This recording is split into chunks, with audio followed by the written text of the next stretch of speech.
they will see the light of the day. And Kibor penyak district jongkari Bhoi ke Khang Khardep ya kawe ke Khyrdop lum Khajna ke baklem yo jingbet ha dihar ke badon ha national highway ke ban riau ke bala penyak da ke KHADC.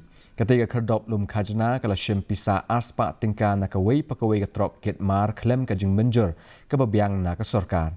Kibor penyak district ke Khang Khardep ya ketika Khyrdop hadien ba ke la yo ya ke jing ujor na ke trai trok bat kinong nyak trok.